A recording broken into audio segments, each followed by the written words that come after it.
Financial action task force दुनिया भर में मनी लॉन्ड्रिंग और शिद्दत पसंदों और दहशतगर्दों की माली इमदाद की रोकथाम करने वाला इदारा है। FATF ने इस सिलसिले में 40 सिफारिशात मुरतब की हैं। इन सिफारिशात को मद्देनज़र रखते हुए रुकन ममालिक के लिए वाइट, ग्रे और ब्लैक लिस्ट का मायार मुतय्यन किया गया है। इन 40 सिफारिशात के निफाज को एक ज़ेली तंजीम इंटरनेशनल कोऑपरेशन रिव्यू ग्रुप देखती है। नवंबर 2017 में इंटरनेशनल कोऑपरेशन रिव्यू ग्रुप का इजलास अर्जेंटीना में हुआ। इजलास में पाकिस्तान की जानिब मनी लॉन्ड्रिंग और शिद्दत पसंदी की मुबैना हिमायत की जानिब तवज्जो दिलाई गई, जिसके बाद अमरीका और इंग्लैंड की जानिब से पाकिस्तान समेत 13 ममालिक को ग्रे लिस्ट में और 2 ममालिक को ब्लैक लिस्ट में शामिल करने की सिफारिश की गई, जिसके बाद फ्रांस और जर्मनी की भी हिमायत हासिल हो गई।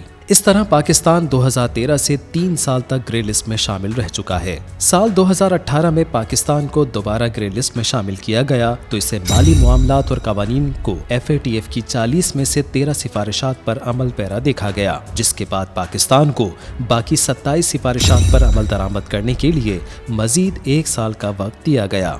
ताहम पाकिस्तान फरवरी 2020 तक सिर्फ 14 सिफारिशात पर अमल दरामद कराने में कामयाब रहा, लिहाजा 13 सिफारिशात पर अमल कराने के लिए मजीद 1 साल का वक्त दिया गया।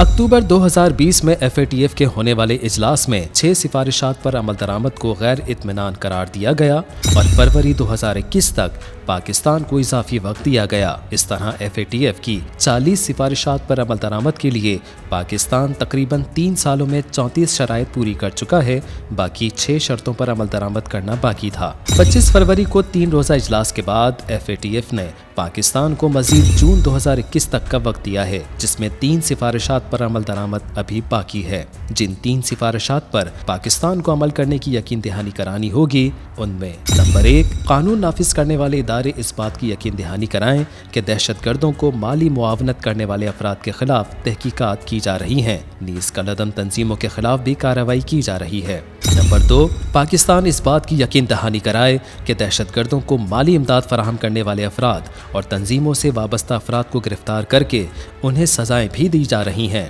और नंबर 3, अक़वाम मुत्तहिदा की फहरिस्त में शामिल दहशतगर्दों और माली मुआवनत करने वाले अफराद के खिलाफ माली पाबंदियाँ आयद की जाएँ और उनके असासों को मुंजमद करके उन तक रसाई को नामुमकिन बनाया जाए।